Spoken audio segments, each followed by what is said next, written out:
নমস্কার বন্ধুরা, লাইফস্টাইলের পক্ষ থেকে সবাইকে স্বাগত। এই যে দেখুন, আমাদের এখানে তো প্রচুর বৃষ্টি। এই সকাল থেকে বৃষ্টি নেমেছে, কালকেও বৃষ্টি হয়েছে। হ্যাঁ, আজকে সকাল থেকে ভালো বৃষ্টি হচ্ছে। তো এখন বলুন, আপনারা সব কেমন আছেন? আমরা তো ভালোই আছি। হ্যাঁ, এই যে আমি আজকে একটা নতুন রেসিপি নিয়ে আসলাম। হ্যাঁ, আপনাদেরকে দেখাবো বলে। হ্যাঁ, শোল মাছের রেসিপি। চলুন, আপনাদের ভালো লাগবে। এই যে দেখুন কি কি উপকরণ নিয়েছি।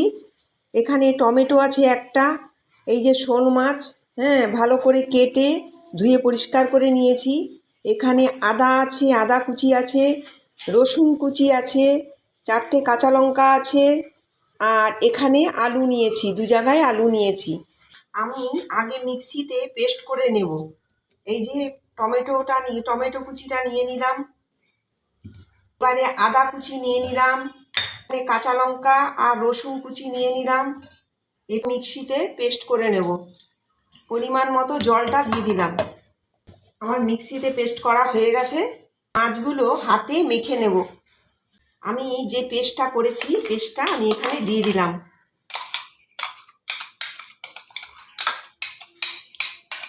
খুব সহজ পদ্ধতি, আপনারা এইভাবে করে দেখতে পারেন।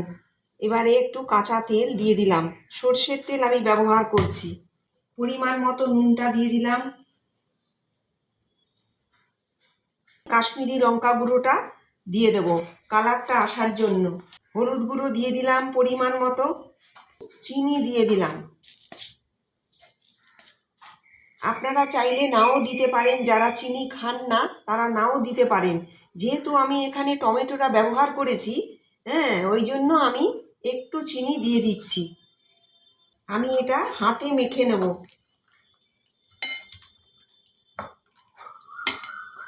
এইভাবে করে খেয়ে দেখবেন, খুব ভালো লাগবে। খুব সহজ পদ্ধতি, এটাও বহু পুরনো রান্না।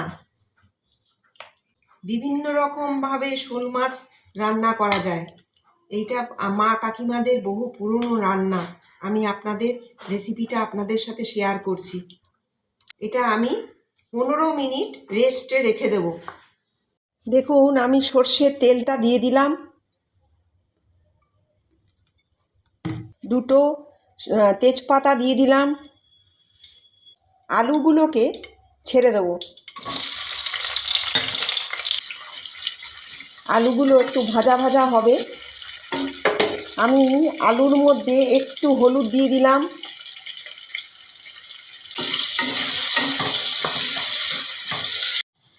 দেখুন, এবারে আলুগুলো ভাজা ভাজা হয়ে গেছে। এবারে আমি মাছগুলো ছেড়ে দেব।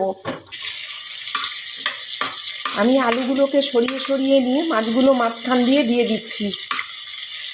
তাহলে মাছটা ভালো ভাজাও হবে আর মশলাটাও কষা হবে।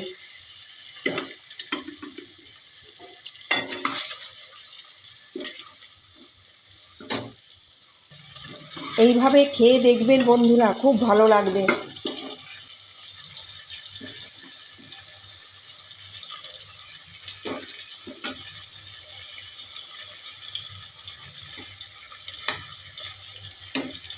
আমি এবারে এপিট ওপিট করে একটু উল্টে দেব।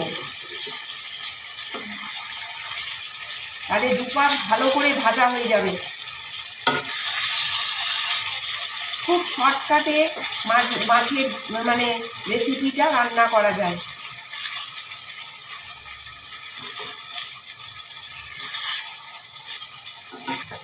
আমি এবারে ঢাকা দিয়ে দিলাম। ঢাকাটা খুলে দিলাম।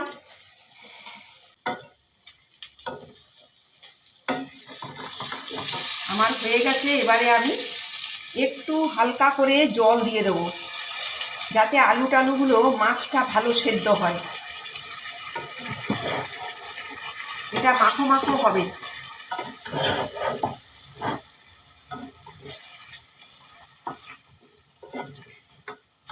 আমি আরেকটু জল দিয়ে দেবো।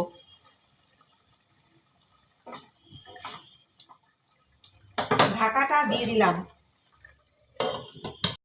দেখুন, ঢাকাটা খুলে দিলাম। দেখুন বন্ধুরা, কি সুন্দর হয়েছে। মাখো মাখো হয়েছে। দেখুন এইভাবে করতে পারেন, আপনারা ঘরে ট্রাই করতে পারেন, বহু পুরনো রেসিপি। আমি গ্যাস অফ করে দিলাম, এবারে আমি ঢেলে দিলাম।